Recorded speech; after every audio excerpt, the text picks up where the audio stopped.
So how do we identify the maximum number of turns a function could have? So to do that, there are things we need to remember.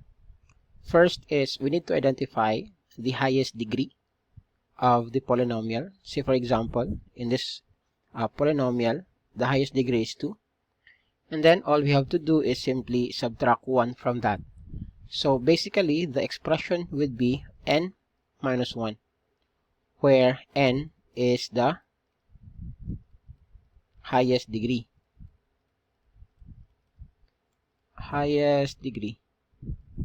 Alright, so for example, our n here is 2, so we're gonna do n minus 1 equals 1. So basically, the maximum number of turns this function could have, max turn, is just 1. So if we are going to plot this, this is a quadratic function, by the way, so it will somewhat look like this. Alright, so we have 1 turn. What about this? Again, n minus 1. Our n is 3 minus 1, that is equal to 2. So the maximum number of turns this function could have is 2. So if we're going to plot this, this is a cubic function, and our leading coefficient is positive, so basically it will somewhat look like this. Alright, if we're going to graph this in our Cartesian plane. So again, how many curves do we have? We have 1 and then 2. Again, that is the maximum.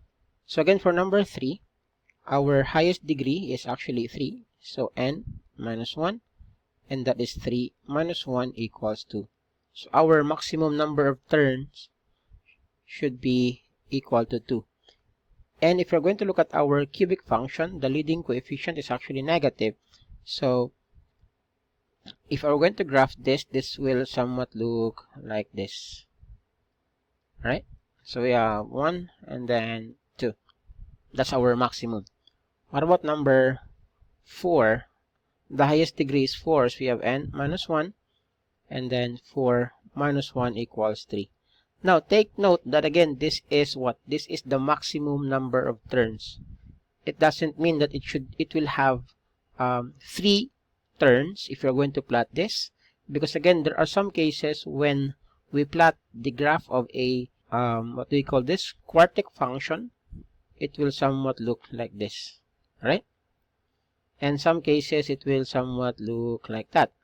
So in this case, we have 1, we have 2, then we have 3.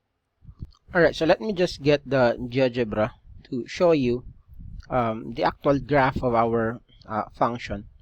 So again, number 1, we had, what's that? 2x cubed, 2x squared minus 4x minus 1.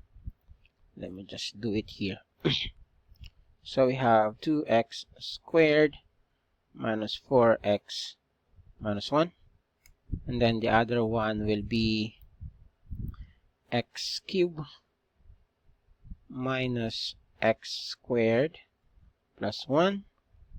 And then what's the other one? We have negative x cubed plus 3x squared plus 2. And then the last one will be x to the fourth power minus 2x squared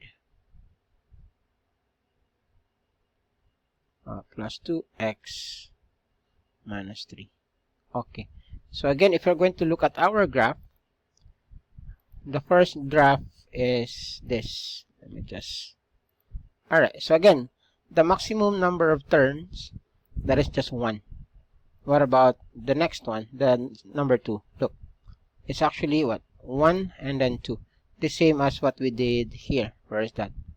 This one, 1 and 2. So the same is true with number 3. So again, this will be our graph. There are 1 and then 2 maximum turns. And then for the graph number 4, we have this.